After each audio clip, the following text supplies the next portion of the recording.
Good morning, one and all. Today I am going to talk about parasympatholytics, anticholinergics, Unit 3 in MC1. According to your curriculum, this is the syllabus that is included in your curriculum. And the yellow color drugs indicates synthesis, but the rest of the drugs structures along with uses followed by nomenclature and mechanism of action will be discussed in the after a couple of slides. So coming to the definition, cholinergic antagonists are also called as cholinergic blockers. Mainly they antagonize the action of cholinergic acetylcholine. Mostly useful to block muscarinic synapses of the parasympathetic nervous system or the parasympathetic nerves. Coming to the cholinergic antagonists, there are two types: cannulonic blockers and neuromuscular blockers. Simply to say antimuscarinic agents. Coming to the antimuscarinic agents, these are the various drugs which includes under the category of antimuscarinic agents, which comes under cholinergic blockers. Solaceous alkaloids and natural alkaloids, atropine and scopolamine, mainly epratropium bromide synthesis is included here.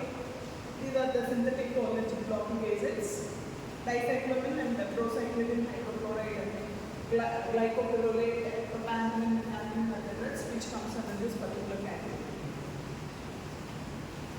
So this is the mechanism of action of natural alkaloids followed by scopolamine and atropine apart from acetylcholine. So these drugs directly block the attachment of acetylcholine to the cholinergic receptors. Simply they just block this muscarinic receptor to prevent the attachment of acetylcholine. This is the competitive antagonist of acetylcholine. Coming to the mechanism of action, mainly these drugs are the competitive antagonists of muscarinic receptors. Atropine is again shows distinguished activity on muscarinic receptors M1, M2 and M3. So coming to the SAR of antimuscarinic agents, just for your convenience, it is divided into, this is the common structure of atropine. Atropine is an ester which is made up of both acid and alcohol, tropic acid and propyl. So atropine is the prototype which we are supposed to take here, and this is the common nucleus. The circle portion of atropine molecule depicts the segment resembling acetylcholine.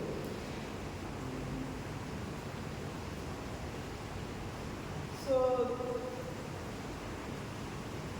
muscarinic antagonists, mainly they compete with the antagonists for the common receptors, and the groups what we represented in the previous slide, R1 and R2 enhanced binding to the receptor, whereas the potent cholinergic antagonist groups of R1 and R2 must be hydrophobic.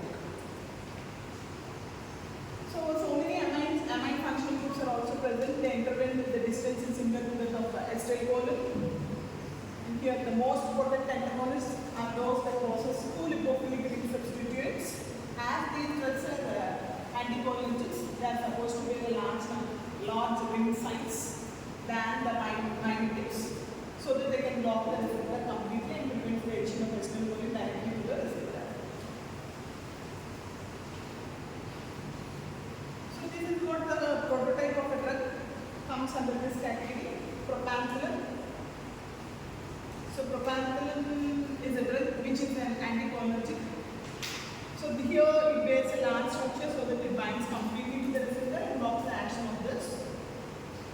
And coming to this, apart from propanolone, there is also methanolone. Methanolone, the other nucleus are also there, but the substituents R1 and R2 are to be combined to use this aromatic tricyclic ring system, which is found in propanolone.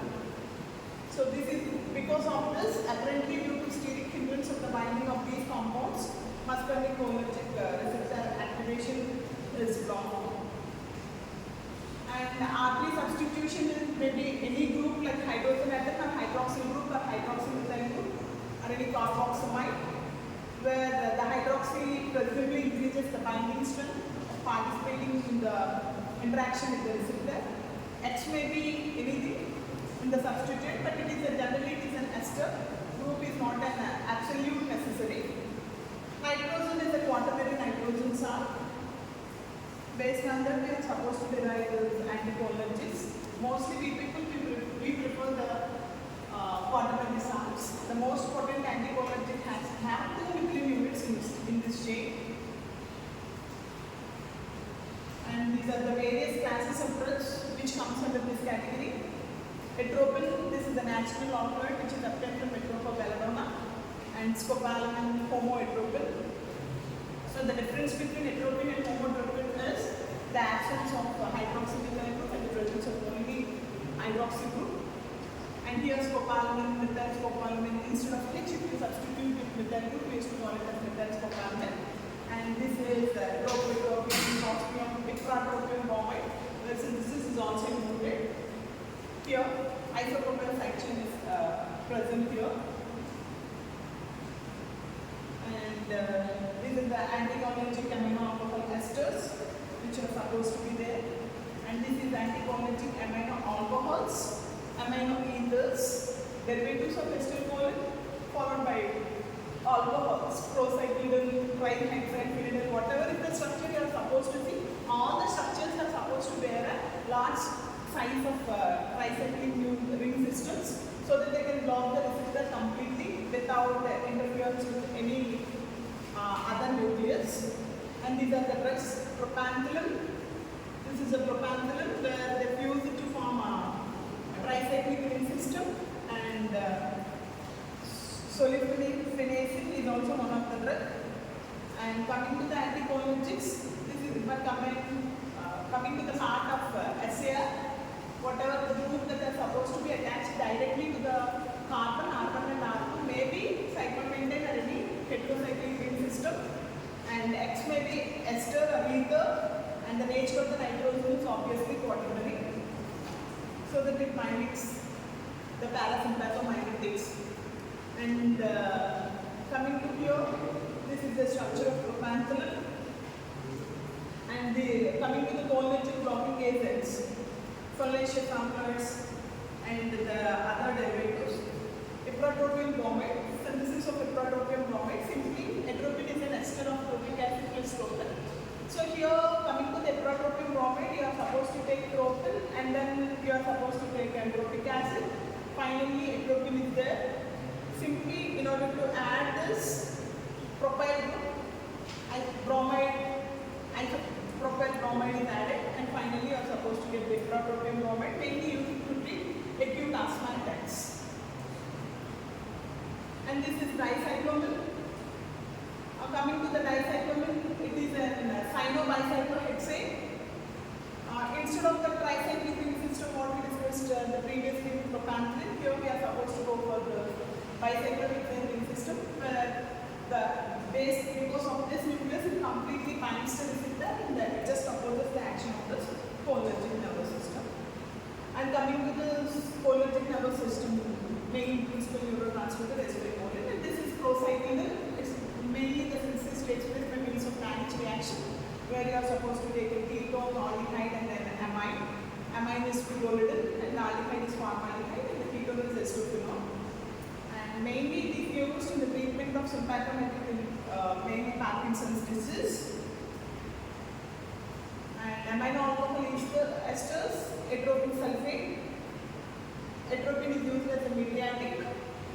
Generally it is administered in small doses before general anesthesia to lessen oral and air passages when administered with morphine.